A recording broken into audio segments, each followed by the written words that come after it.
Ça y est, j'ai reçu le Sony FE 35 mm f1.8. Si tu me suis depuis longtemps, tu sais que je l'avais déjà sur le Sony A7 III et que toutes mes vidéos ont été tournées avec cette optique. C'est mon optique de prédilection. J'adore cette optique pour le rendu qu'elle procure, pour le piqué et surtout pour le poids et niveau encombrement. Il est vraiment nickel. Et sur le Sony A7C, c'est vraiment le combo parfait. Alors tu vois là, je suis à 2500 ISO. J'ai 4 bougies derrière et une bougie, tu vois, juste pour m'éclairer là.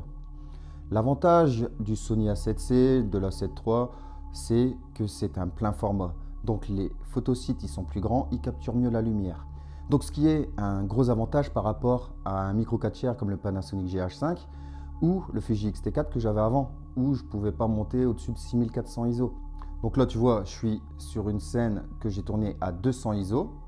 Donc juste les bougies dans le fond, c'est tout ce qu'il y a, donc tu vois rien. Et là, quand je passe à 12800 ISO, baf, il y a tout qui s'éclaire. Mais ça, avec le Panasonic GH5 ou le Fuji X-T4, c'est même pas la peine d'y penser. Ça, tu pourras pas le faire. Donc même s'il y a un léger bruit, tu peux, avec notre vidéo, l'enlever. Et ça, c'est pas du tout faisable avec les autres appareils.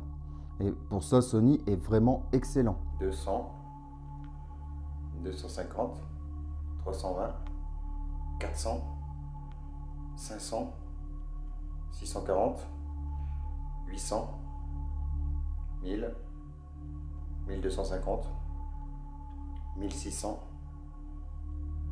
2000, 2500, 3200, 4000, 5000, 6400, 8000, 10 000, 12 800, 16 000, 20 000, 25 600, 32 000, 40 000, 51 000, 64 000, 80 000, 102 400.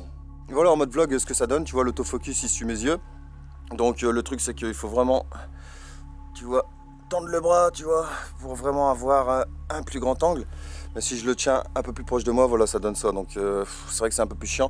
Donc pour le vlog, je crois que je vais prendre le 24 mm, ce sera vraiment, vraiment mieux, il est vraiment plus adapté. Mais tu vois, l'autofocus il marche bien. La prise son, tu vois, du Sony, franchement, bah, ça va, ça passe nickel. T'as vu à côté ? C'est une statue qu'il y a sur mon nouveau terrain. Donc ouais, c'est ma meuf, c'est ma nouvelle meuf, tu vois, celle-là, je m'engueule jamais avec. Elle est parfaite. Et comme tu peux le voir, tu vois, tu peux faire la mise au point à 22 cm avec cette optique-là. Donc franchement, ça c'est génial. Bon, sur un visage, je te le déconseille parce que tu vois, ça déforme un peu. Donc là, tu vois, je suis en intérieur. Je suis ouvert à f1.8. Dans la vidéo précédente, tu as vu que j'avais le 24 mm GM, qui est un plus grand angle. Donc, entre le Sony et le 24 mm, c'est deux objectifs, tu vois, qui déforment un peu le visage.